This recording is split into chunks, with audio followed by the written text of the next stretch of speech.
Hey, everybody, it's Lou Santiago. Yes, I'm in recovery right now, but we'll talk about that in a minute. Tonight, we have got the man, Ralph Gilles. Now, you're going, Lou, who in the hell is Ralph Gilles? You've probably have heard his name called Giles. He was the guy who saved the Viper. He was the guy who is the head designer now of Chrysler. That's right. We got Ralph. And let me tell you, we're going to ask him the tough questions. Like, I want to know where my Hemi is. That's one of the tough ones I'm going to ask him. So you guys sit back, hold on. We're going to talk to Ralph here in a couple minutes. First, we're going to go to a break. And then I'm going to talk to John, and then we're bringing in Ralph. Hit it, Brad. They thought the sales were over. There'd be quiet in the town. They thought they'd stop the good guys from keeping prices down. But the Dodge boys brought Chargers. They cut the price, and then the competition cried, "Look out! Here they come again." For the White Hat Special, A special car gonna save you dough. at a special price. For the White Hat Special, They've done it again. keeping prices low. The Dodge Boys White Hat Special Charger is selling at a special reduced price. You get options like vinyl top, special wheel covers, white walls, and many others. Follow the good guys and see the White Hat Special Charger today. See the White Hat Special, you'll find the prices low. See all the White Hat Specials at the Dodge Boys near you. Dude, that was awesome. Do you not feel like a kid again watching that? I know, right? It's so Yeah, awesome. with the cartoons. Jeez, that was We're so going to pull cool. one with Roadrunner and everything else, but they're so grainy. The ones we get our hands on, it was just it was a little tough. That's awesome, though. But yeah, Jeez. how are you feeling? First of all, because it's been less than 2 weeks since you had your major back surgery. What? Dude, I feel good. I still, my back is still hurting, but that's from the surgery. Yeah. But like I told you before, when I woke up, all the pain was gone. Like normally I'm sitting closer to the camera. Yeah. I'm kind of leaning back because I just can't hold myself up yet. You know what I mean? Yeah. So but other than that, man, I took 1,000 milligrams of Tylenol before I got on, and I'll go as long as I can, and we'll make it happen. Well, if you need to tap out and take a walk, because I know it's tough for you to be in one position for a long Yeah, it period of is. time. It is. It's a pain. Just wave and Brad, excuse yourself and take a walk and come back. We'll see what we can do. Yeah. But I think it's pretty amazing. But to back up a little bit, I kept telling Lou, because we were talking about guest hosts, we're talking about this person, that person, and I said, look, Ralph's coming on. It's just too important. Can you do it? He's like, I'll do it. I'll put it together. I'll do it. I said, there you go. There you go. Then I started throwing some of the ideas out. I have a Hemi. I got a 66 Rambler American that needs a Hemi. New one, old one, I don't care. I just need a Hemi. But it is cool to have Ralph on. I got so many questions, and there's such a cool story behind his aunt telling him to send a letter that Chrysler to Lee Iacocca, getting a response back. Crazy. He was meant to be what he does today. But I got to tell you, doing the research, that the one thing I noticed is Ralph would probably excel no matter where you put him. Yeah. And when I looked at the list and started going through the things that, coming through the company, walking in the door, and where he is now, and such a young guy, still a young guy. Yeah. I felt lazy. I was telling you, I said, I look at this list and I'm like, this guy's checking off all the boxes like in 20 minutes. That's what it feels like. And I'm going, man, I'm treading water and he's zipping past everybody. Well, he said I'm going to call it the green room. In the green room, he said he's been up for 14 hours already. So yeah. I saw online he was posting from Brazil. He went to South America, and I was in Brazil, I think, in 2008. And one of the things, Lou, that I saw that was different than here, which you would think, Brazil, United States would be far advanced than they are. But when we got in the car to go to the airport, the cab, it was not like a regular cab. It was like a luxury small limo type of thing. Really? But they had a bunch of switches and gadgets on the dash that looked like it was factory incorporated into the thing. It wasn't like it was aftermarket. And I said to the guy, I said, what's with all these gadgets and switches you got, below the dash? He looks at me like I'm crazy. He says, what happens is if gas goes up, he goes, I can switch over to propane. He said, and depending on the price of fuel for the day, he could swap out just by flicking the switches. That's crazy. I thought that was cool as all could be. And I'm thinking, how come we don't have something like that here in the States? But maybe that's one of the questions we hit Ralph with. Ralph, what are we doing here with this whole green thing and electricity and propane and who knows what? Propane and propane accessories. There you go. Say it right. That was my Hank Hill shout out. I'm trying to find the end of the internet. So that's I'm watching. What's your downtime? What's your downtime being home? Yeah. Trying to find the end. Yeah, I'm trying to find the end of the internet. I was watching some King of the Hill earlier. Oh boy, yeah, you're getting there. You're getting there. Well, let's don't keep them hanging. I mean, we're 6 hours. All right, let's go. We got a lot of room. We got a lot of stuff to cover. Brad, throw us another commercial, and we'll bring in Ralph. Hey, boy, that's What's wrong, officer? Boy, you're in a heap of trouble. Violation City Orders 11-14, operating a racing type vehicle inside the city limits. Oh, officer, this is the new Dodge Challenger RT. It's not a racer. Ain't I? What kind of tires, them, boy? Optional polyglass GTs. Racing tires. Them stripes, that boy, what you call those? Racing stripes. I suppose that's a reconverted lawnmower motor. Optional 440 Magnum V8. What's that doohickey in that, boy? Well, that's a new optional slapstick racing shift. So look, it's got concealed wipers, and it's got dual headlights. You don't find that on any racer, do you? Careful, boy. I'll book you as a law officer. If you can handle the way people react to your 1970 Dodge Challenger, you could be Dodge material. Now look, boy, I know a race car when I see one.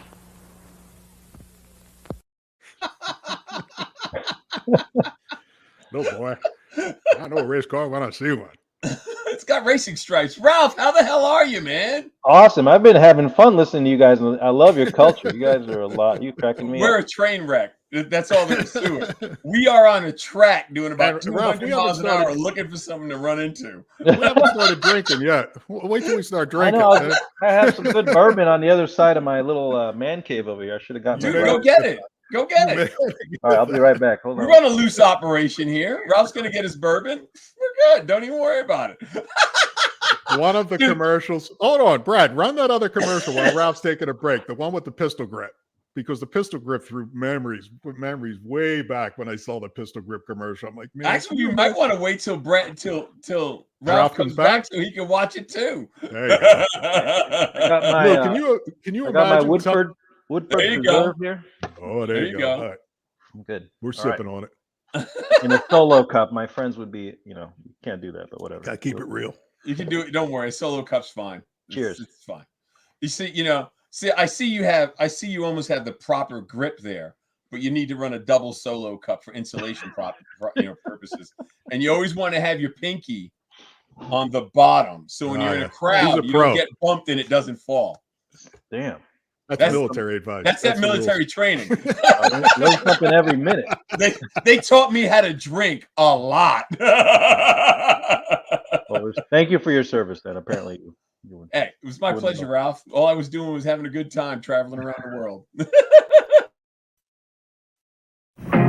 They thought the sales were over. There'd be quiet in the town. That wasn't the one. We need the pistol. That was the old one. Yeah, that was the first one. We're gonna show. There's a pistol grip commercial John found. We're gonna show it to you. I don't know where it's at. Brad will find it. When Brad finds it, he'll let us know. Here we are in 2022, and we haven't grown up. We still have the donut maker hunt, and there's some right. It's still working. The Dodge culture is strong as ever. Yeah. It is, man, and it's a phenomenal. I got a friend of mine, Wayne, and he was the guy that got me. Like I was into cars, but he got me into Mopars. That's because I didn't, no one else I knew messed with any kind of Chryslers. Yeah. And it was the funniest thing he had. Remember, you guys used to do that big, the performance parts catalog. It was like as big as the New York phone book. Yeah. Wait, I'd go over to Wayne's house and he'd pull it out from under his bed, throw it on the bed, and go, praise Walter P. Chrysler because he was good. Let's go. The Ram Chargers, and you had the direct connect, right? So he had the direct connection. Yeah, he had the direct making connection. a big comeback thanks to Tim and his team over at Dodge. So yeah, that's awesome. Yeah, Ralph, you were saying you were saying you were up for 14 hours. Are you just getting back from Brazil? No, I got back over the weekend, so that's just a normal day for us. We get up pretty early, then go into work. Yeah. It's a Midwest culture, man. Not like you. Are you in California? No, I'm in Pennsylvania. Okay, East Coast. I'm in North Carolina. Some of those West Coast guys get up at like 9, getting to work at 10. I'm like, what is this? That's because flip-flops. That's because they're all living the dream, you know. Yeah, they go surfing before they go to work. Yeah. They're all living. So how was Brazil? Well, how was it? Brazil is amazing. Every time I go, COVID kind of got interrupted, but I try to go at least once a year. We have a studio, a very good studio down there. We're number one. We have like 32% market share when you combine Jeep and our other brands. And now we're together with Peugeot. We have Fiat, as you know, Jeep, and Ram is making a big inroads there because the farming industry is kicking butt down there. You know, the farmers love Rams. That's their favorite truck. So we import a lot of Rams through our Mexico operation and through here as well. So, but Brazil is a beautiful country. First of all, the people are beautiful. The weather is incredible. The food is amazing. They have their own little drinks down there, cachaça, whatever. Knocks me on my ass when I have it. But the people always have time for you. They're just friendly, and it's a very diverse community down there. So everyone loves each other. It's really cool. They drive crazy. Yeah. You know, they drive bikes. They cut everybody off. It's like it's nuts. And I saw so many wrecks just in one trip. I saw these wrecks, and I told everyone about it. Oh yeah, that's every day. So. They beep their horn. Get out of my! Everybody's yelling at each other. Come on! They're in a hurry to go nowhere. I saw the best thing. There was a semi truck with speakers mounted on the outside, bumping like it was deafening. He had like his own concert. It was awesome. So That's awesome. I've never been to that part of the world. I've never been there. Now, where our factory is a Betim, it's about an hour and a half by plane north of Sao Paulo. So it's kind of a little smaller city, but we have a huge plant there. Makes a ton I didn't know that. We put a lot of people to work, so we're pretty proud of that operation. That's cool, man. Yeah. That's very cool. Ralph, for those who don't know, explain Stellantis. Okay, so Stellantis is only a year old. So really so keep in mind, I've been with Chrysler now 29 years. I'm crustier than I may seem. But we joined with Fiat in 2009. So Fiat is Maserati, Alfa Romeo, Fiat, of course, and then Lancia and the Abarth. So those are kind of our mostly Italian brands. And then, so Chrysler is, Jeep, Dodge, Ram. So we joined with them and we've been together. And then Peugeot came along. Peugeot is Peugeot, Citroën, DS, Vauxhall, and Opel. So they bought Opel from GM 2 years ago. Actually profitable for the first time in God forever. And they're doing very well. So two healthy companies came together back in January. And the idea is that as we electrify, there's a lot of new investments we have to make. So the idea is to, hey, two successful companies come together. Let's consolidate as much as we can, but keep our brands. So if anything, we have 14 brands. We have more brands than any other company in the world. And we're about, depending on who you listen to, we're either number 5 or number 6 in the world, maybe fourth largest in some markets. South America, we're number 1. Here, we're number 3. Depends where you are. Right. We're right there now with the biggest companies in the world. But we're trying to keep our identity. So every brand. So my mission is to take care of the North American brands plus Maserati, and to keep them independent, keep them having their own flavor, their own mojo, so to speak. So that's right. Dude, that is crazy. I didn't know that. I did not know that Peugeot was so big. Yeah, they're pretty. It's the chairman is actually our old chairman is running the company, and the CEO came from their side. So it's kind of a tic-tac-toe. I'm on the leadership team, so there's 46 of us that run the whole company. I'm one of those 46 guys, and there's reps from all over the country, all over the world. Sorry, from multiple countries. We sell in just about every country in the world. So man. Yeah, my nephew just bought a Ram truck. Sweet. Thanks. He just bought a Ram. No joke. Last week he bought a Ram truck. We're sold out. I mean, we're sold out to middle of summer. It's nuts. Yeah. They're popular. I mean, they just are. They're just popular as hell. And I mean, the Cummins diesel makes them phenomenal when you stop and think about it, because that's just a good engine. Yeah. I have a 2500 I tow with. I have to look back and realize I'm towing something. Yeah. It's awesome. They kick ass, man. It's a good engine. So John's the one who's got most of the questions. He's gonna, it ain't that. I try to keep Lou in between the guardrails because if not, we start talking about the time he was in military and what are these questions popping up on the screen? I've never seen that before. That's people watching asking questions. Those are people watching, and there's a comment on the Are we right supposed side. to answer them, or we just kind of? No, what we're going to do is about about 8:45 or so. We'll go back and pick some of the better ones if we miss it in our conversation. So, guys, get your comments up, your questions up, and we'll try to circle back and have Ralph answer them. But Ralph, I wanted to throw it reverse because I think the story of you being a kid, and drawing and designing, and your aunt helping you send a letter to Lee Iacocca. Yeah. Can you explain that story? Because that's pretty cool. Well, yeah, my parents both were working parents, so in the summer they'd ship me off to Long Island. Actually, I spent summers in Long Island with an awesome aunt, and her kids were older, so they could watch me. So I'd work at the local grocery store, and at night I would come home and sketch. It had nothing to do. It was a very sleepy town in Syosset, Long Island, and I would just sketch and sketch and sketch. And she remembers like, "Hey, do you really like doing this?" I go, "Yeah, I like making cars, but this is just a hobby." She goes, "No, you're good at it. You should work, And at the time, if you're kind of my age, right? You remember those commercials on TV? Lee Iacocca was on TV saying, "You can find a better car, buy it." He had yeah. He was one of the few automotive CEOs that was making car commercials. So she saw that. She goes, "Let's write to him." I'm like, "You don't write to a guy just because you see him on TV."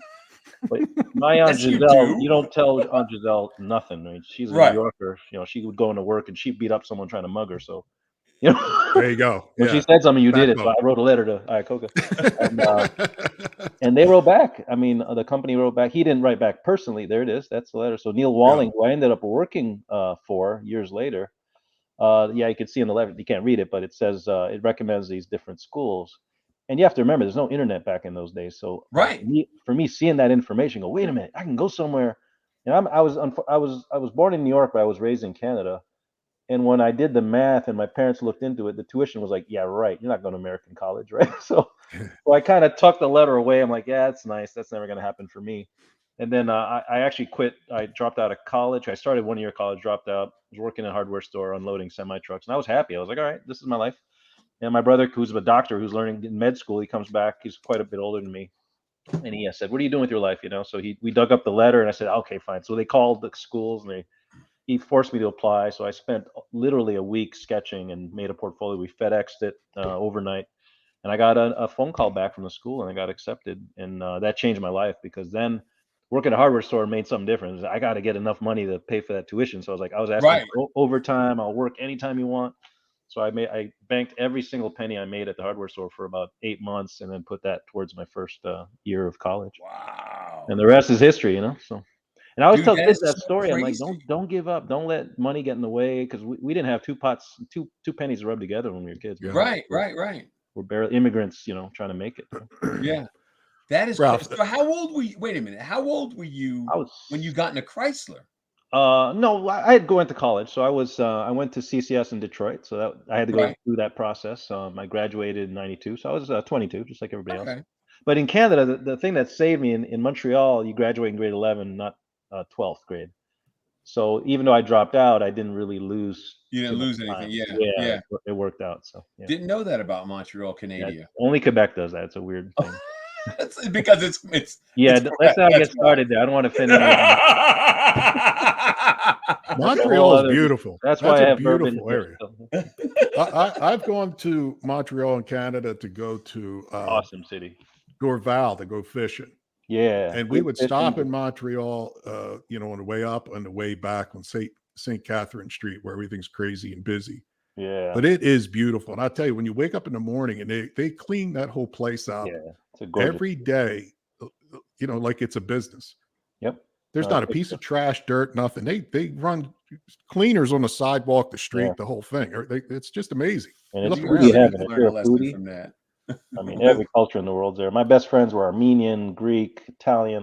My school was like the United Nations. It was great. Yeah. I know. Yeah, there's a lot of diversity in Canada. Yeah. I've been at a show in Vancouver a few times, the car show there by the airport. And I was stationed in Newfoundland and I've been to Vancouver. But I've never been to Montreal. I love Newfoundland. Really? I did the Targa Newfoundland rally 4 years. Yeah. Do they still do that?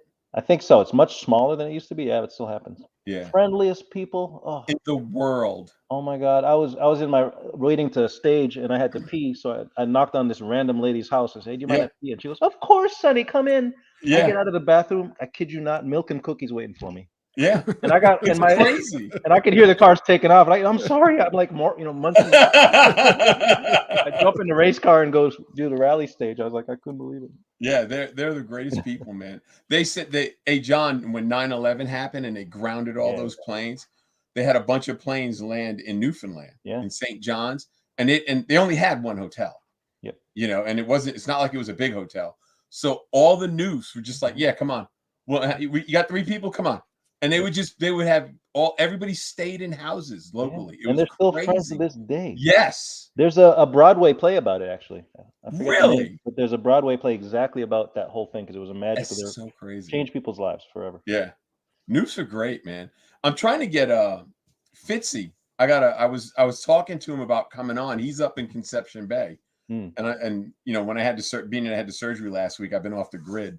So I got to reach out to him and see if he's willing to come on the show, talk about Screech and all that, get that ball rolling. But yeah, Newfoundland was a great place. Super. It really was. I met my wife there. Oh, there you But go. she's not a Newf. She's from Maine. Like the American version. That's all right. Yeah, exactly. We don't have names of towns. We have grid squares. There you go. Ralph, to try to stay on the same theme, Yeah. Lou and I were talking about how you guys pay it forward by having the design contest for high school guys. Yeah, Can you tell us how did that first of all come about? Were you behind that? Did you have any say? in Yeah, it? me and Mark Trossel, that was kind of our brainchild. To find ways, because we were noticing that when we went to schools, the school I went to go hire the next generation of designers, we were like, what's happening? We just didn't Yeah. see, especially the Americans. We saw a lot of people from other countries coming in to be designers, but the local kids weren't doing it, and we could understand what was going on. And we found out talking to counselors that there's just no awareness. People had no idea, just like I didn't when I was that age. They didn't know that the career existed or they go to school for it. So we created the competition to build awareness, and it's worked. We've actually had young people go through the program, and actually we hired them, and they work for us today just because of that competition. It's grown now. It was a local deal. Now it's national. It's very successful. We give nice prizes. The top 3 get scholarship stuff to go to school, and a lot of them are truly talented, and they turn into professional designers. So it's a path into the community, but it's really all about awareness. Yeah. That's pretty cool. man. That is cool. Now I saw somewhere that you're actually things are getting more technical. Everything is electronic, or there's screens, and you were posting pictures the other day on your Instagram of the interior of one of the cars you're working on. Was it the Wagoneer or what was one of them? Yeah. But I saw in an interview doing the research on you that you're hiring gamers and people that are more technically advanced, right, than actual design and actual interior design. Is that right or no? What do you mean? I'm sorry, I didn't understand the question. It seems like you're hiring like gamers, people that are more. Yeah. So exactly. So car designers tend to be like fine artists. They like to draw. They're not necessarily the technical. So we're actually finding to do these interiors. The interior of a car is basically an infotainment center. Yeah. So we're hiring gaming designers, animators, people from Carnegie Mellon that do. They actually have now classes to learn how to do infotainment. It's a whole new field. We went from having 2 people that did it, now close to 30 in my office that just work on the graphics of the screens. If you look at a modern car, you've got a 15-inch screen in the middle, and a screen, and that has to, every brand wants their own look and feel, and it's quite a science to make it easy to use. So imagine the iPhone style usability is where we're trying to get to on the car, where it's seamless, it's intuitive, but it's a different science than a typical car designer. Yeah. Wow. Ralph, how important is it for art to be taught in school? I that's one of the biggest tragedies of our times. I mean, art programs tend to be the first things to be killed. Yeah. And that's one of the reasons people are not finding us, because this isn't art. What I do, I'm an artist first. I'm not an engineer at all, actually. A lot of people confuse the two. And art school is where we tend to get the people that want to be car designers or product designers in general. So we'd love to get that back. We try to encourage local schools. What I do is have my designers, even if they have to travel out of state, I say, hey, go to your local high school once a year and connect and speak to the classes and speak to the kids and show them what you do. And sure enough, there's always that 1 or 2 kid in there goes, oh my God, I love to draw. I didn't know this was a career. I didn't know, you know what I mean? Yeah, And yeah. it opened. So we got to get the word out. It's unfortunate. And art, there's art in everything, and everything you touch in your life is done by a designer. I mean, Yeah. but it's really it's not the popular stuff. It's usually engineering and other things that get parents' attention. The parents tend to steer kids out of art because they don't think they're going to make any money, but it's the opposite. Yeah. They're starving Yeah, they can artists. make a damn Yeah. good living. Look at you. Oh yeah. Jeez. Well, I'm Come jealous on. of my friends like in the movie industry. I mean, those guys are killing it over there. So Oh yeah, I can imagine.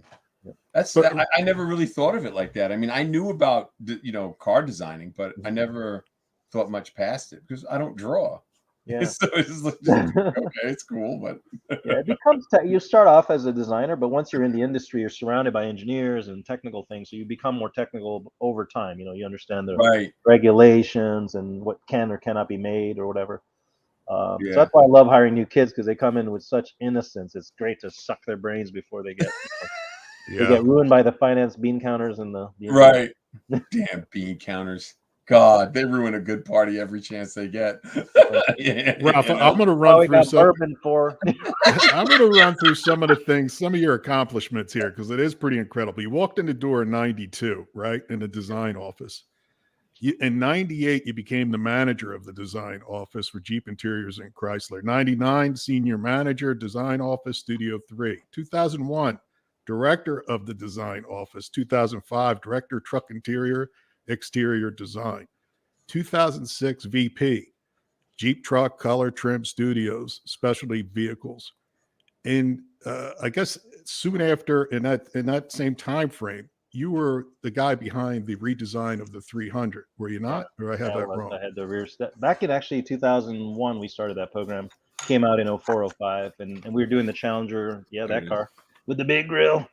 We used to call it the Ghetto Bentley. The Ghetto Bentley. Tell us the story behind that. Where did you get the flavor, the feel? I mean, we get it, but how did it all come together? Yeah, people ask me that a lot, and it's not just me. So Freeman Thomas was in our advanced studio at the time. He went on to work for Ford and Volkswagen. He loved this Americana, and remember before that car we had the 300M, which was much more aero sleek kind of design. And Bob Hubbock, again, who retired, a great artist, one of the best designers I've ever known. He did the Viper GTS, right? Oh, yeah. Great man. And here he is in his 60s, still crushing the young kids' asses. And I was sketching, I was competing against Bob for the design. And no one liked that. I liked the one he did. And I kind of said, I was the leader of the studio. I said, that's the one we should be doing. And everyone else, nah, we want a 300 evolutionary one. And I guess I just kind of didn't listen and kept working on that version of the car, and we clinicked the two cars, and the 300 with the one we ended up making blew the other one out of the water because of the emotional tie. So we did this thing called archetypal research, where we would show the prototype of the car to people, tell them to go take a nap, take the car away, and then write the first thing that comes to mind. So we did this with 100 people. One lady ran out thinking it was a cult, but everyone else no way. I swear to God, I was like, she ran both. I don't know what this is. I'm out of here. But the rest of the people wrote a paragraph, and what was wild is everything they wrote was pleasant, happy memories. They talked about their grandfather taking them to the drive-in or getting ice cream, and they had this incredible Americana to it. Wow. So we said, there's something powerful here. The car makes you feel like you've accomplished something, and then we took it and ran with it. What I loved about it is that we kind of hunkered down the windows and we talked engineering into, that's the highest belt line at the time. It was before the Audi TT. It was for a passenger car, that was a very, very high belt line. And that kind of made it modern, but yet it had a retro grille. So it was kind of this, and what actually blew the car up is Jay-Z put it on, I think it was American Music Awards. He did a stage presentation and put one of the very first 300s. He did it on his own. We had nothing to do with it. He put scissor doors on it, came up on stage, and that blew the car up.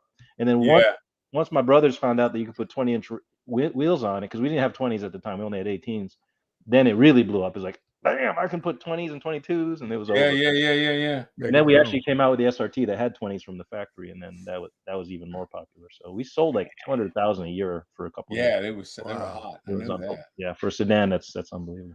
How did Dr. Dre come into play with the beats, and how's that? That came in later because he was doing a lot of music stuff, and that's our marketing team hooked up with him to do beats, because Beats was, as you know, every kid had Beats on, and we said, hey, how can we connect to that generation? And they did help us with the sound design and the power of the system, and he sat in the cars and helped us tune it. But That wasn't my end. That was more the marketing people. But Yeah. But dude, it sold cars. yeah, You know, I mean, that's what matters. It sold cars. Ralph, I got a question. When you get the orders, or you guys focus on what's needed for the future, Mhm. right? And you got some parameter down the road as to what you're looking for. Can you explain how you guys come up with that information? First of all, is it through group? Like you're saying, you get a group of people, a focus group, and you say, "What are you No, looking for?" we don't do. I know our friends at GM and Ford do a little more structured stuff. In the old days, it wasn't like when I was coming up. It was sometimes you did it, sometimes you didn't. We Right. we look for. We have evolution of product. Let's call the minivan, the Rams. Those are kind of evolutions. And then we had white space products. So for a while, if you remember, we had PT Cruiser. Yeah. We had the first Prowler. Pacifica, which was the first crossover Yep. ever. It kind of wasn't exactly successful. So we were always looking for white space product, because we're the smallest of the big three. So at the time, we're like, hey, we got to do something different than everybody else to get on the map. So we're looking like 300. Nobody was doing a big V8 rear drive sedan anymore. Everything was front drive. Right. Said, well, let's change it up. Let's give people more than they expect at a good value. And sure enough, we kept kind of working that. Same with the Challenger. We came with the retro idea, but it was fully modern to drive, but it had incredible, overtones of the original. And that was a gamble. So we really didn't do any clinics. We just kind of went for it and trusted our gut. We would clinic almost after the fact just to make Yeah. sure we didn't completely shit the bed. And then it would work. Not everything worked out. Like the Prowler, great idea. It was kind of okay. The Viper was another gamble. So there's been these kind of these interesting experiments that have worked. So do you guys then break into teams? You send it into different teams and then come Yeah. back and say, okay, present your idea like a marketing group would and say, this is what Yeah, we think is sometimes needed? sometimes the ideas come from our office, sometimes they come from the brands. Now it's much more structured. Before it was definitely you had these like iconic leaders that would just, hey, I want one of these. Like Lutz was one of those people. He would just describe something and expect you to Rub make it, it yeah. 2 weeks later. Yeah. So we had a lot of characters come through the company and leave their mark. But what I try to do now in my position is really rally the troops. I find you get a better car if the entire team knows what it's about. So we Mhm. tend to set up teams very early, and when you set up teams like that, they have so much belief in what they're working on. They just commit everything they have to it. Yeah. One of the guys put up whose idea was it to make the Charger a 4-door instead of a 2-door?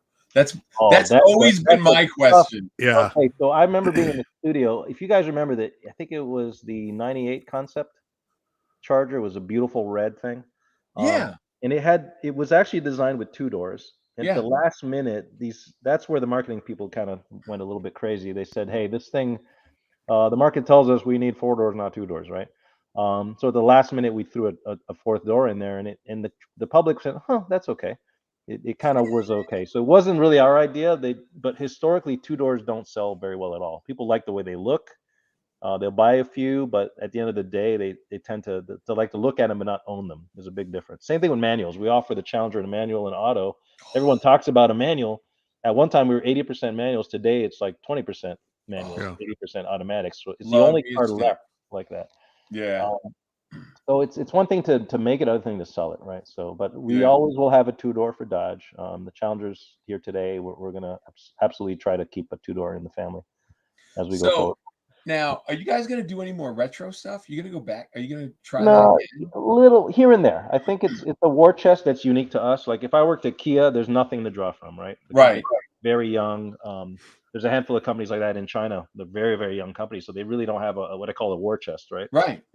For like Porsche, right? They've been milking the 911 and really refining it, and people love it. There are Oh, fans yeah. of that look, and guys like you and me, and then guys that are older than me, they have fond memories of those cars. They couldn't afford them back then. They can't afford the resto mods. They can't Yeah. afford the preserved Yeah. cars.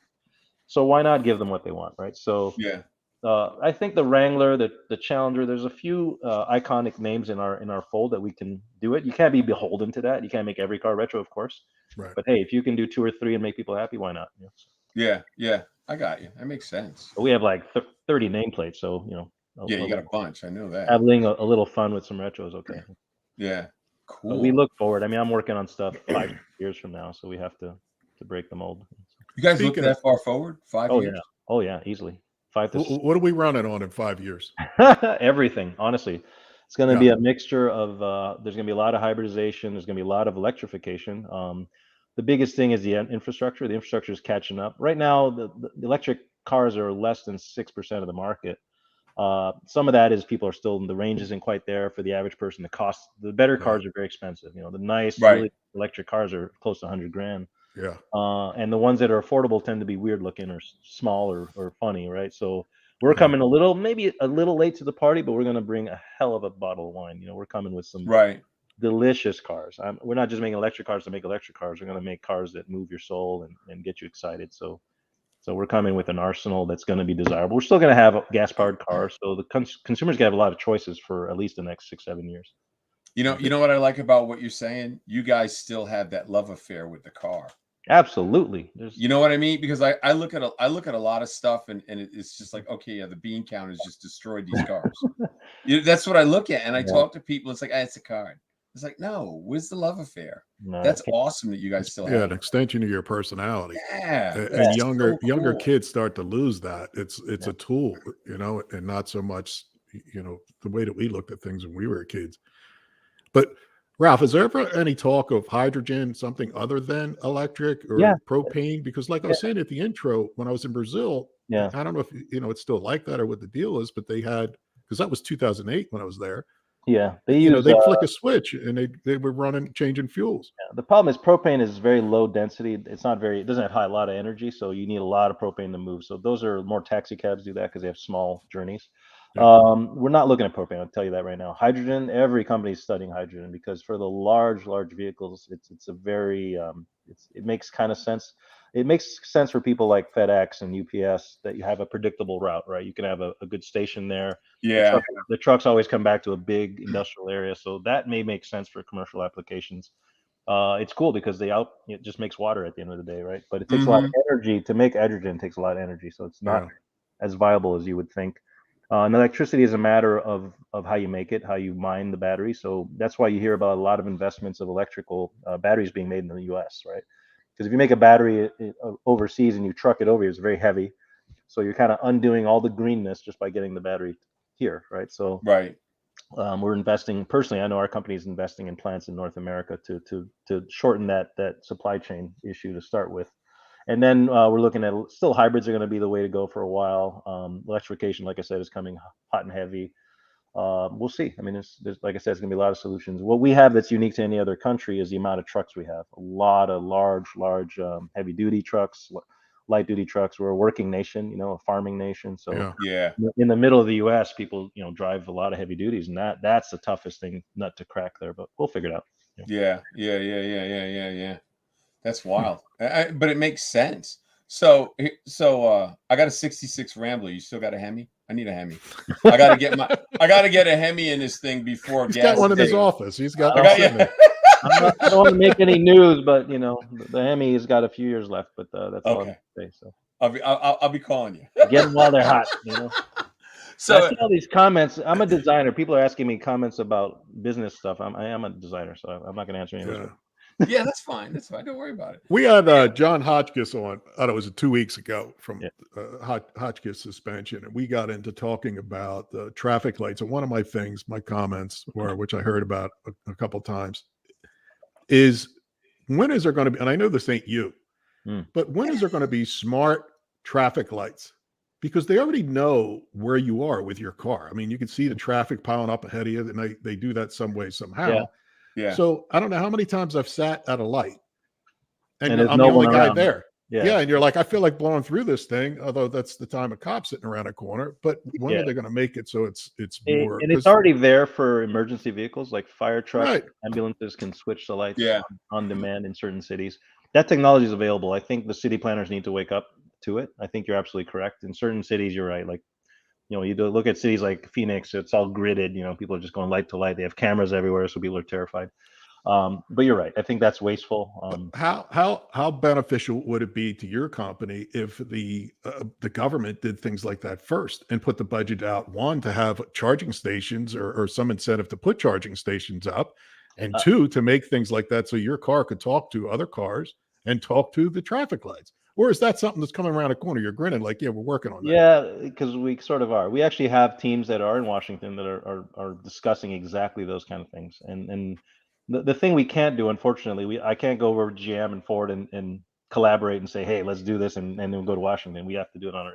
There's some rules about that, but fundamentally, the common sense you're talking about is exactly the deal. Yeah. How can we make smart cities, smart stuff? There are cities in California that are looking at it, small projects, exactly looking at what you're describing. Smart cities that are alive. They know exactly what's going on. Let's say your phone knows exactly what you're doing, right? And it can predict your route based on habits. We're going to have cars that have that intelligence. Some of our cars already know. We can actually connect with the phone so seamlessly that the car is aware of what you're about to do and what your habits are. So that's coming. A lot of that is coming very, very quickly. So that's cool. Yeah. Ralph, I'm going to throw back to timeline 2008. Yep. The big three are crapping out. The economy's taking a huge hit. There you go. That's the headline CNN right there. Things coming unglued. Yep. Ralph, Lou and I were talking. Question we had is, how the hell did you manage from 92 to now to stick with the company, stay where you're at, and stay up top without somebody going and pulling the lever on you and going, okay, see you later? What was it like? First of all, what was it like to go through that 2008? Okay. So 2008 is easily the scariest time of my life, because I got the job. I got the big job, let's say, in 2008. Exactly then. So my boss saw the writing on the wall, and he said, I'm out. He retired, threw me the keys and said, good luck, kid. And I'm 38 years old, right? So I take over design office like 10 years earlier than I ever thought I would. And everyone's coming to me saying, hey, do I stick around? Do I leave? Because they were offering these incredible packages, $75,000 plus a free car to leave the company. Yeah. They were trying to shrink the company down to make it whatever, right? And I said, look, I'm staying. That's why I told everybody, I'm not going anywhere. I'm like the captain on the ship. I'm not going anywhere. I said every company, and what I would tell every person that came in is every company is as good as their last design, right? So whatever's going to happen to this company, the brands are good. Jeep is a beloved brand. Dodge is a good brand. We have some good brands here. So as long as we can focus on the next vehicle, whoever buys us or whatever happens to us, the product's going to be king. So we were working, believe it or not, on the Grand Cherokee during that time. So Grand Cherokee came out in 2011, which turned out to be a raging success. We were designing in the middle of bankruptcy, right? Same with the Durango, all those cars, the new Ram, the brand new Ram DT the one that came out before this one, the new interiors. Mm-hmm. We were actually, what was cool about it, everyone left us alone. Everyone was so busy trying to patch the hatches, take water out of the boat, that we were busy designing. The engineers were leaving us alone. We were able to do what we wanted. It was awesome times. And then when Fiat came in and Sergio Marchionne came, and we got, funny, we actually paid the loans back. I hate the bankruptcy term because it was really a high interest loan is all it was. It wasn't a bailout. I mean, we got like a 18% loan is not a bailout, right? Woo! So we had extortion. We paid that stuff off as soon as like within 3-4 years, and then we started making money again because the product was a lot better. So we fixed our issues, and today we've come a long way. I mean, we're now, that's a long time ago, and we've been killing it, to be honest. Knock on wood. Thanks to our customers out there that buy our vehicles, but we've been winning awards for our interiors. I'm not going to be cocky about it. We have a long way to go. We're still trying to fix a lot of things, but overall, it comes down to believing in yourself, right? Having faith, and people can feel that when they're driving a car that was made with love versus a throwaway design. There's a huge difference. So. Yeah, you're right. Ralph, I heard that they came to you and wanted to get rid of the car collection, the historical timeline that they have. How do you know that? Listen, I talk to people, but anyhow, John does his research. I just ride along. I try to tell us what happened there and how the hell did you keep that. We had this company from 2008 to 2009 for about a year and a half. We had this company called Cerberus, a private equity company that bought us for pennies on the dollar, and they were basically anything that wasn't bolted down, they were going to sell. And the collection, they asked me to assess the collection. I wrote everything, down to $1 or something. But there's other things. But it's a great collection. Some of them are not necessarily show worthy, but they're the first of whatever, right? The first of this, first of that. We have the original Challengers, everything, and that's it's priceless. We don't know how to put a value on it, so we just. How many cars we talking? How many? I'll never say that. We can't. I will never reveal that. But they are safe and sound, and they're not some are in a known location and others are hiding. But we let the employees see them, and we may open up the holding area we have to the public eventually, but they're safe and they're beautiful. We keep them nice, and we take new hires through there. We take our friends, our new French friends. We've had events at the center, and they get it, and they realize, wow, these brands have been through hell and back, And when you look at the original Willys, we have a line of the Willys, the old Jeep Wrangler, starting from the 1941 wartime vehicle to today. and it's mind blowing, and it really Yeah. reminds you of I hate that term legacy, but yeah, we're proud to be a legacy company. Yeah, we've been around. We keep reinventing ourselves, and that's what I've been doing myself. Is like, yeah, I could have left the company 5 times over, but I love the challenge. I love that we keep metamorphosizing, and I think the auto industry is still developing. It's wild. I mean, the car is becoming so high tech. It's almost a tech machine now, not just Yeah. a car. So it's really, it keeps getting more interesting. So, okay, so here's my question. Bugs Bunny said we'd have flying cars by now. What's the deal? I mean, are we going to have flying cars or what, Ralph? I Like need to you know. and most of your audience, you're probably sci-fi fans. I've been a sci-fi fan my whole life. No, and I'm I a always thought the cartoon same thing. fan. I remember I think I was 7 years old when Star Wars came out or something. I was like, yeah, we're gonna have hovercraft cars and all that. And then you look at Blade Runner and all these incredible movies, Knight Rider even. We're gonna have autonomous cars. You're letting us down, Ralph. You're letting us down. How come we're I not know. flying? I was like, damn it, Killing me, man. Killing me. Hollywood makes us look bad, But I will say Ralph, this. just lie to us and tell us in 5 years. Just lie to us.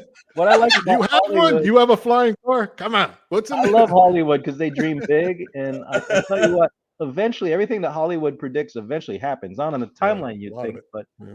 it does happen. Well, look at Star Trek. Look at it for the original Star Trek series. Yeah.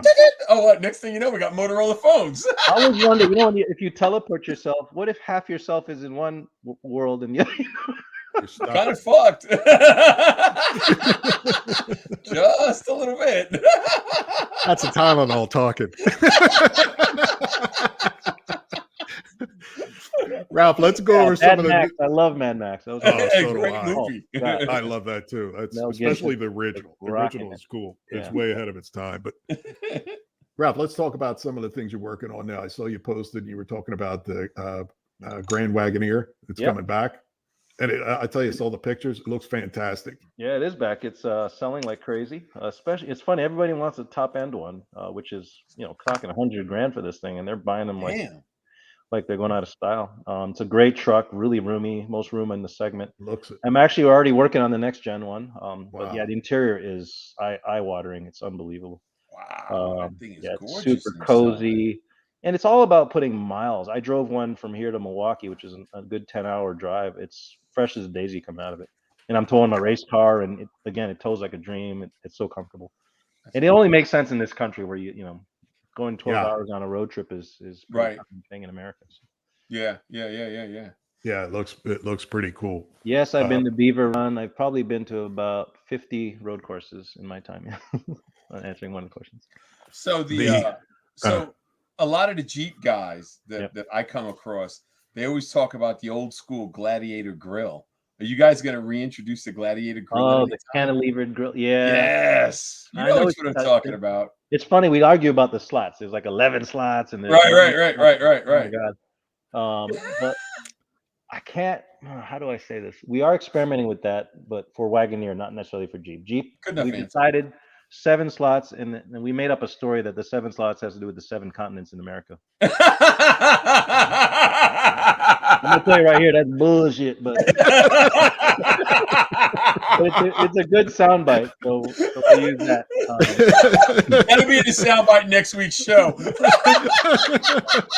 So Mark Allen, my head of Jeep, Jim Morrison, they're gonna kick my ass, but anyway. What else are you working on? What else you got in your back pocket? I'm working on so much stuff. We're working on right now 12 different programs at the same time. It's because while we were merging, we had a bit of a pause as we were trying to figure out what the next thing is. And then once that got done, we've been merged a year successfully. And keep in mind the pandemic. We had to figure out how to work remotely and do all these projects. It was not an easy couple of years, but we didn't skip a beat. It's funny, we sold 20% less cars, but we made more than that up in profits. So, what that proves to me, cars are scarce. People have to pay full ticket now because there's not enough supply. But at the end of the day, they're worth it. The people realize, wow, a lot of people are like, damn, this is a damn good car.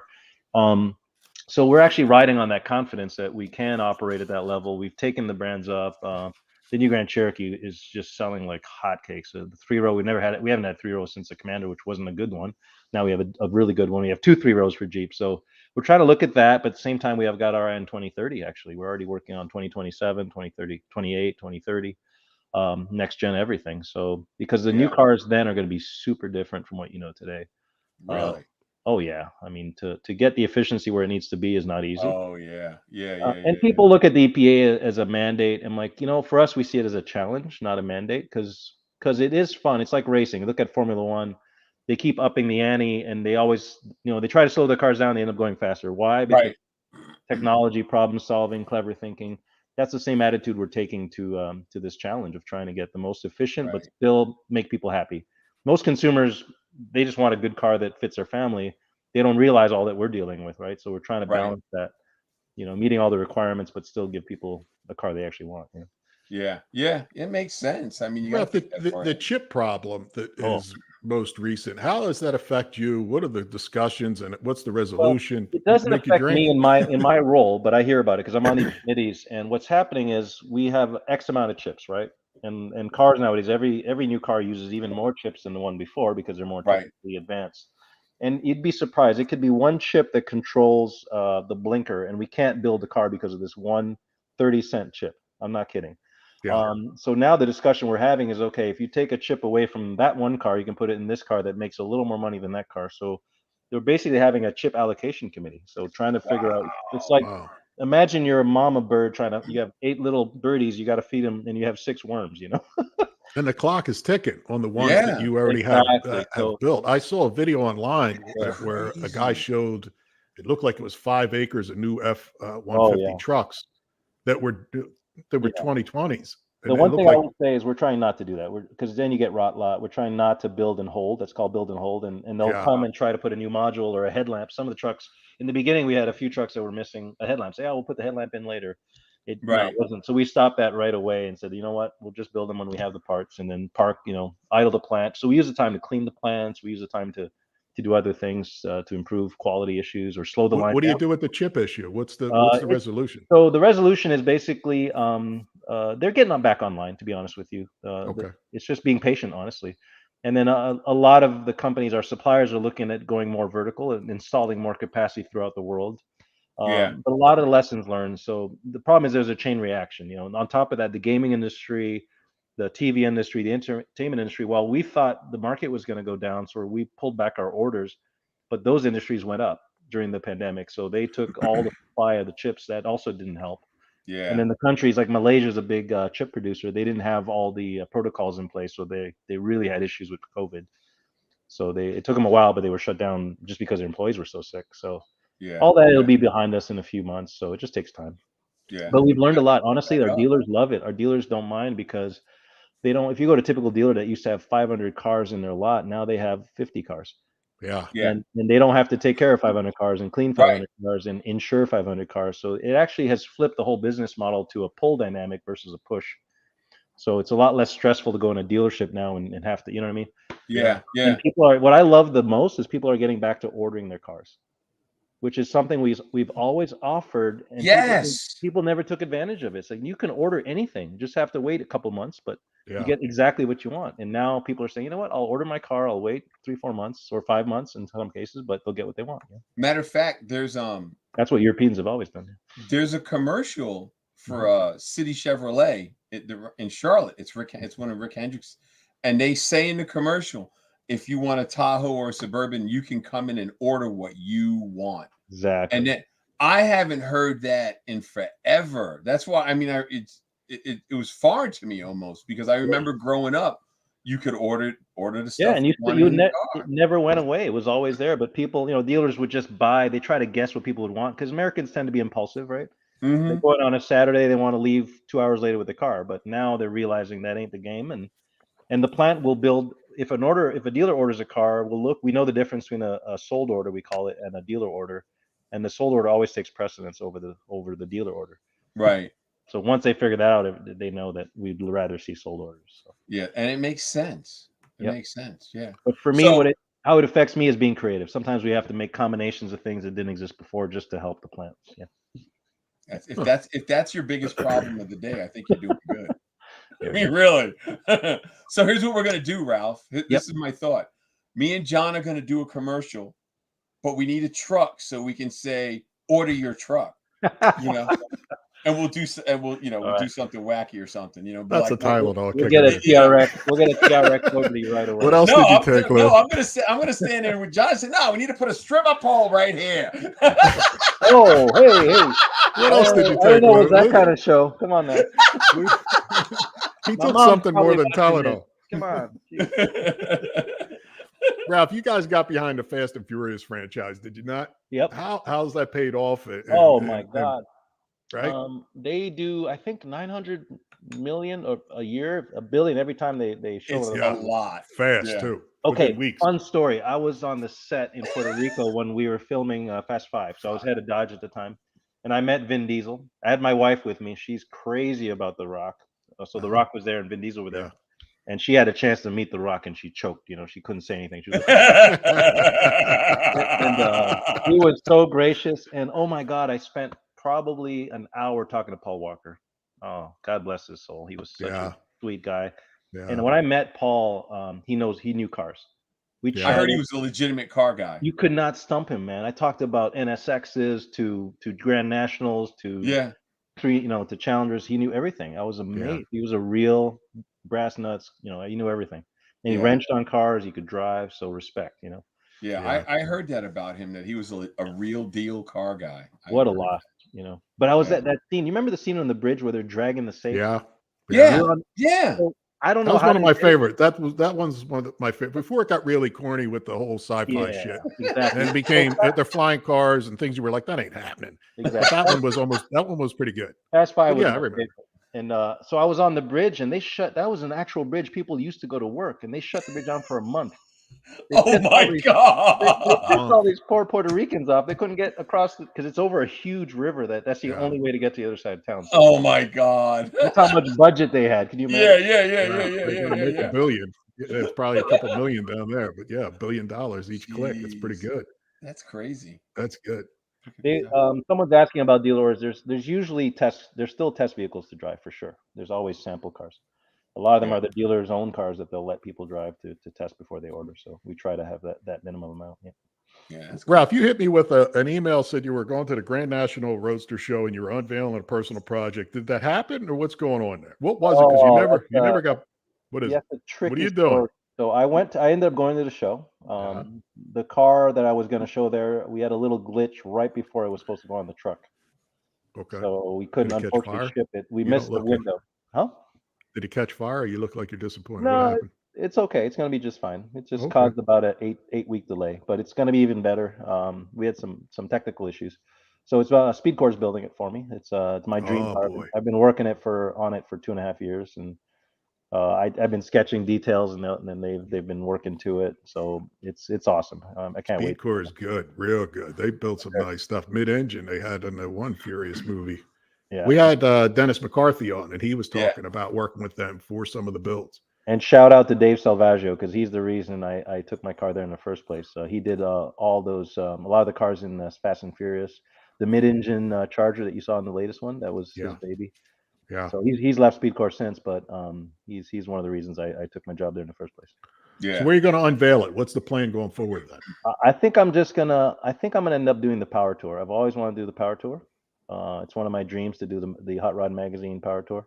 Yeah, we talked about that If I too. can find a few days of a window of my life where I can get away for a week, which is rare, but I'll see about it. But that'll be the first time. All I say, hope the AC works, because we have to be in Memphis in the middle of June.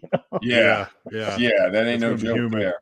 Yeah. Sheesh, Yeah, we got DEI, one of our sponsors, invited us to go do the Power Tour. That's what I was telling you, that I was trying to figure out what to drive, because Is it fun? I haven't done it yet. Lou did it. I haven't done it. It's on my bucket list. Did I get you a red eye? It was good. I enjoyed it. We did the last 3 stops for the show when I was doing car fix. Any wisdoms? Any tips? Nah, honestly, I wouldn't take the route that they plan out, because the route they plan out is intentionally long.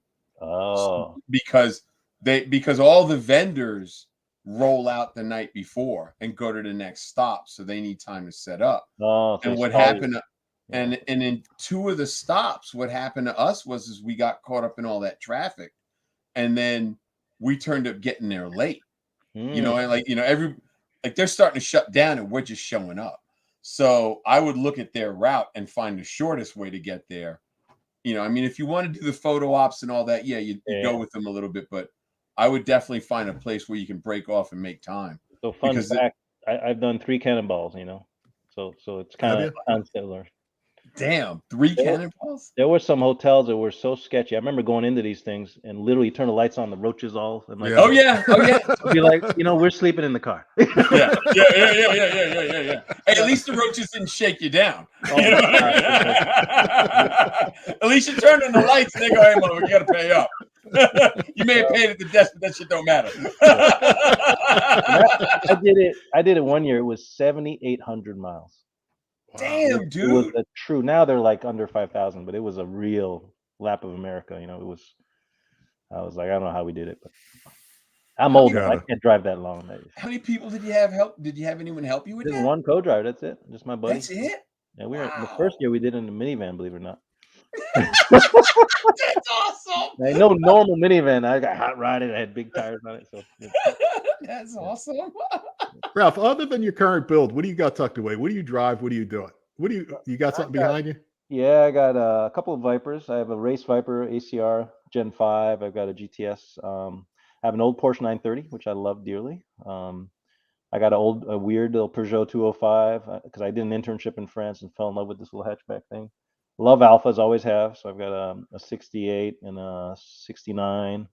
And then I have a Lancia Delta Integrale, which some of your listeners might know. It's one of the most famous rally cars ever, imported from Japan. Actually, I got that. It's Italian Lancia. I've got just got a couple of cars. I don't want to talk about everything I got, but just end up sounding a little, whatever. But I got some fun stuff. So eclectic collection, but mostly Mopars. I'm into Mopars, and because we joined with Alfa Romeo, I've got a few Italian cars. Yeah. But every designer I know loves Porsches. So I have a GT4 and this older 930. I've always loved the 911, and the Cayman is just an amazing driving car, the GT4. So yeah, I'm not a foreign car guy, but I like the Porsche. You know what I mean? It's just a cool car. It's sexy. And I had a Hellcat for a while. I had a Demon for a while. I just sold it for a good cause. So yeah. Speaking of other manufacturers, is there? And I'm just going to throw in a cuff here. When you're in a meeting, you ever wonder if you have a mole that's going to leak future information out, or has it happened to where you're like, they got it, and how did they get it? A little bit. It tends to not happen in our department. It tends to be more in the marketing side. I've heard a few things because they rotate people a little bit more than we do. But no, not to be honest. There's a lot of respect in the industry. You don't hear too much of that. Yeah. What used to happen in the past, we'd give journalists a preview about a month ahead of time, and then they'd want to put the story out before someone else. But that's it. I mean, there's actually a lot of respect in the industry, so we don't see too much of that. Yeah. You going to SEMA this year? I've been a habitual SEMA goer. I missed the last 2 years, but yeah, I want to go back for sure. I like it. It's a good show. I like RPI too. I like I like the concourse. I'm a kind of a junkie that way. And my kids are grown, so I got a little time, And my wife is really cool. I got 2 kids, 2 daughters. They're all grown. They're almost off the teat. The last one graduates in May, so I got more tire money. You're there. You're there. I can buy some more Hoosiers. Yeah. There you go. I got one left in the house. Get his ass out. Unlike my parents, they booted me out of the house as soon as I was 18. I love my kids. I wish they could hang out as long as possible. So. I love mine too, but they gotta go. They're smarter than me. The kids are wiser, smarter. They're just deeper, man. I'm like, damn, I wasn't that deep when I was your age. I'm telling you right now, mine ain't that damn deep. Nah. They're not listening. They read books. They read books like front to back. Nah. Not my young. No. Ralph, I'm going to keep in touch with Diana. So if you have something that we could share or keep us along the way, so we got talking points in the future on our open monologue to be able to. We're going to have a blast. We've got so much good news coming. So this year is going to be a strong year. Keep us in the loop. Make sure she shoots it out to us. Put us on the list, whatever it is. Too. Let's go back and run through. If there's any, Brad, if there's some questions. I'm going to take this question here. It sucks that people are stealing our cars, and I remember this happened with the Cutlasses back in the day. It happened. Yeah. Any popular car like that, it on the list. We do have a code. We do have a valet code now that makes the car mobile. You can download it at the dealership, and you can put in the code in the radio, and no one can copy the key anymore. So if you go, Really? yeah, some of the newer cars have that, and I think some of you can backdate that. So talk to your dealer, see if they can get you the valet code for the guys that Yeah, have it. my son just bought a I think it's an 18 Challenger with a Yeah. V6 in it. Yeah. But I recommend, believe it or not, the club, the good old fashioned club. It Yeah. slows you down because it's not, the new ones are very hard steel, so it's pretty hard to cut through that because they tend to want to steal the car within 5 minutes. If they can't do it, then they'll leave it alone. Keys only save you 30 seconds. So get you a club. A guy wanted to know about the used car bubble and what you thought when it would end. It's going to be a long time because the chip shortage isn't going to solve itself till September. The problem is eventually you'd run out of used cars because what's happening now is the scrappage rate is almost lower than the new production rate. So it's going to be tough. It's going to be a while. And cars tend to last long. And what's happening now is the refurbishment industry, like all the shops are booming right now. Guys that do wheel bearings and ball joint brakes. I mean, that whole business is going bananas as people try to make cars last longer. Yeah, because they know they can't get a new one. So yeah. And I always tell people before you sell your car, make sure you've got your next car because you could be without a car. Or think about trading it in. You got to like homes. If you sell your house, I sold my house in 2 days, but then you live in an apartment for a year because you can't. Yeah. He wants to know why you don't have an SD card slot for the camera built into the dash for the cams. That's a good idea. Well, obviously they haven't thought about that, Dave. I'm just not that smart, so thank you for that. Let's see. Designer. Oh my goodness, we had so many cool. We had mid-engine. You know how like the mid-engine Corvette came out? Yeah. We had a mid-engine Viper, like all sketched up, ready to go. No way. Yeah, it just wouldn't make it. The business case didn't work. It was too expensive. I have to tip my hat to Corvette because when you look at that car and you look at the fundamental chassis, it's incredible. The engine, the way they made the aluminum frame. I mean, that's a price. It's unbelievable. That's actually mind-bogglingly good value. So hats off to my buddies, to Mark Royce and the team over at GM. Yeah, I've never really looked at one of them. I've seen another Magnum. Possibilities of another Magnum. Oh boy. No. 2 doors, you need a 5 Actually, door. the Magnum is one of those cars that I can't believe made it through because everything was against it. Wagons don't sell, all that stuff. And somehow we still made the car. I was amazed. It did well for what it was, but we actually axed the Magnum to make room for the Challenger because we could only make 3 cars at the plant. So the only way to make the Challenger was to axe the Magnum. And honestly, the Challenger is wildly more successful. Yeah. He answered the Hemi. Yeah. He said Hemi still has a few years left in it, so you have no worries. Yep. You too, Lou. You better grab one now. Yeah. So I got a Hemi story. I was doing muscle car, right? We're talking about body parts or engines now? Engine. So I was doing muscle car. Bodies are easy to dispose of. He ain't no Magnum. I can do Magnum from Zoolander, but that's another story. So we're doing this 70 Challenger, and Butch Bass, the sales guy, comes over and he's like, "Hey Lou, what? If you thought about an engine you want to put in this?" I'm like, "I'd love to put a Hemi in it." And then he gets a day later, he comes back and he hands me his phone number. It's just a phone number. He's like, "Call this guy. He's waiting for you to call." Okay. So I call, and it was the guy at Chrysler who was in charge of divvying out the new Hemis. The 528. It was the 5. Yeah. So I called this guy. He's like, "Lou, been waiting for your call." And he goes and he goes, "What are you thinking about for that car?" So I'd like to have a Hemi. "Oh, you want a 528? Like, what? And the car wasn't even mine. We got it, but the car wasn't mine. I would love to get one. I want one for myself. Lou, ask Ralph about was it Reno's Rhino? Who was it? Oh, Reno. My friend Reno.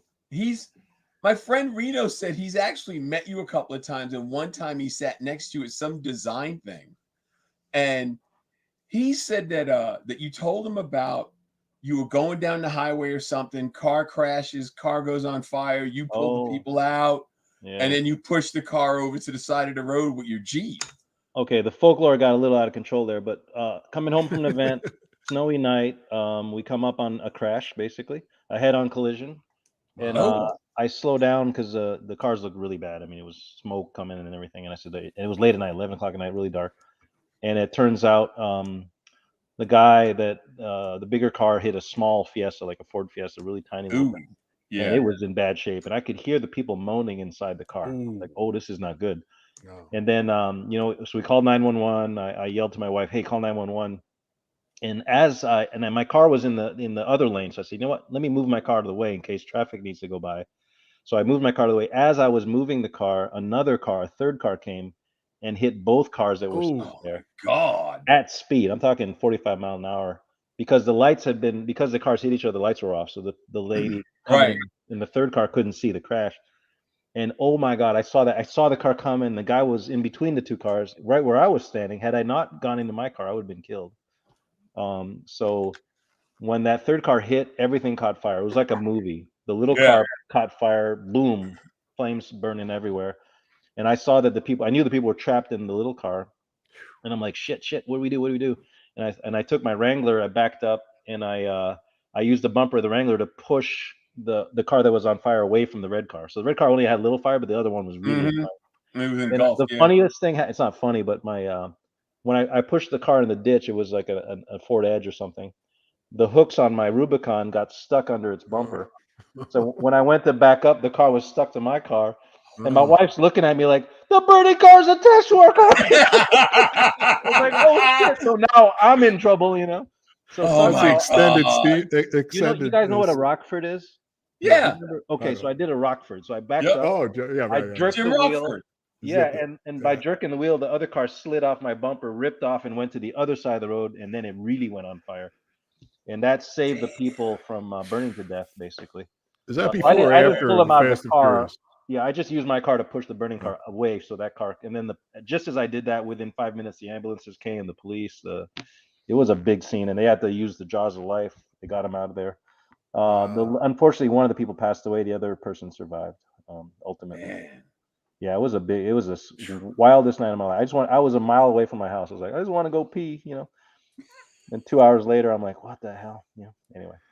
I don't know how many times we were talking and Lou's like, I sat with dinner with Ralph. I sat with Foose and I know the guy. I know the guy.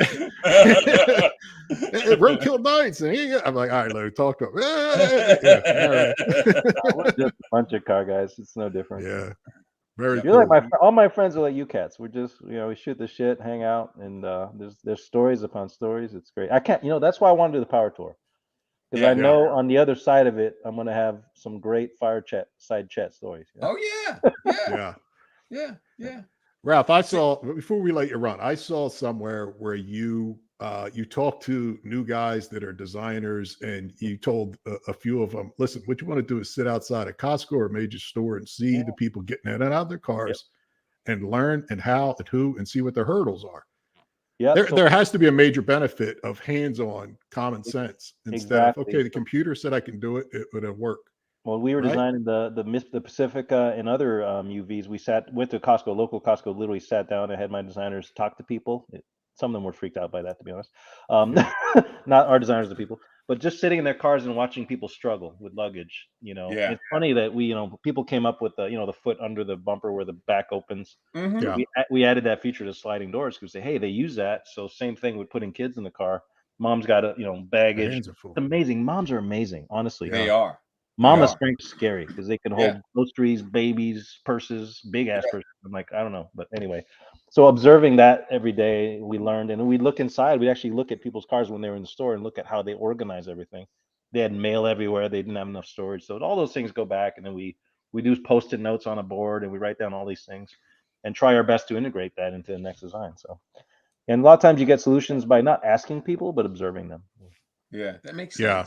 That's like what Henry Ford said. You ask them what they want, they're going to tell you a faster horse. So you have to come up with the idea, right? Yeah. That's not easy. We appreciate it. And I'll tell you, you're making history. Yeah. I knew there was an Amazon show, design the art of the design. If people want to check that out, Netflix. Right? Netflix. It was called Abstract. Art of Design Abstract. It was. I have not checked it out, but I want to because I heard a bunch of good stuff about it. Yeah, it's still out there on it. You can look it up. It's just look up my name on Abstract. My friend Scott Dadich and Chai Vasilashi, she did a great job. She ended up her career's blown up ever since, but it's good. The whole idea was giving people the backstory of how cars are designed. Yeah, I was going to check that out, but we were just time crunch. Yeah. Ralph, we appreciate you coming on. We'll keep in touch. The Power Tour, we'll keep in touch. We'll circle back with DEI, but we'll appreciate you taking the time. Good luck. Good luck on your back. All right. Hopefully you heal well. Yeah, I'm doing good, man. I got no complaints. Good. I got no less than 2 weeks. It's pretty amazing, Lou, that you're sitting up and you're actually coherent. I thought you were going to be down and out. Yeah. So seriously. We did good. All right, Ralph, say good night. Take care. Good night, everyone. And to all Thanks, the fans, Ralph. sorry we couldn't answer all the questions, but hey, I love the next passion. time. You have to come back. When you got some cool shit after the Power Tour, we'll bring them back. Right? So, John, see, that wasn't bad. Ralph is a great interview. He's fucking fast. phenomenal. It went fast. You can see when I drink, my eyes get all puffy and shit. But I have a fun time. All right. So everybody check it out. Who do we have next week? Elio from the Elio. Yes. Elio. LS you guys, intakes. Yes. You guys need to we'll talk about that next week. That'll be good. Classic. And I got somebody, Scott Sullivan. Scott Sullivan. So you have to update the calendar because nobody knows who you have booked and who you don't have booked. I know. I'll LS Classics, Elio. That's the company that he works with, and it's a pretty cool story. Yeah. But we got Scott Sullivan coming up. I know we got a couple of open dates. I got to reach back out to Fitzy's garage, Fitzy's Fabrication, see if he wants to come on. And I need to reach out to the one sheet metal guy, Adrian. I was trying to get it done before I went for surgery, but I didn't. So, and I was a babbling idiot afterwards. Yeah, I told you I hit up Rawlings for Foos's new number because Foos changed his number a couple of times. He said he has his old number. Yeah, but I gotta make some other calls to get Foos. But Foos, as far as design, after having Rick Dorr, now Ralph, that would be the trio right there. Yeah. Right. But we forgot to ask Ralph about Leno because I know he was tied into Leno. Send him an email. All right, next time. We'll have him back on. He's a good guest. He's got a lot of good stories. He's freaking phenomenal. After the Power Tour, which is only a few months from now, we'll figure it out. Yeah. I'd like to see the Speedcore project he's working on. He was a little tight-lipped about what it was, but man, I'll tell you, those guys are kick-ass. If you guys don't follow Speedcore on Instagram, do it. Yeah. Definitely. If you don't follow Ralph on Instagram. Yeah. Tell him hello. Tell him you like the show, the whole nine, whatever it takes. But he's a good dude, as you say. Yep. He's a great guy. Louis, all right, John. Say goodnight. Money's on the dresser. All right. All right, everybody. That was it. I hope you enjoyed the show. Next week, we got Elio. This guy's phenomenal. He decided he wanted to make an intake manifold because LSs didn't have fuel-injected tri-power. So he just made one. Just casted it out of aluminum. So we'll find out about that. Hope you guys had a good time listening to the show. Remember, subscribe, like, do all that kind of stuff because we need your help. Till next week. Later.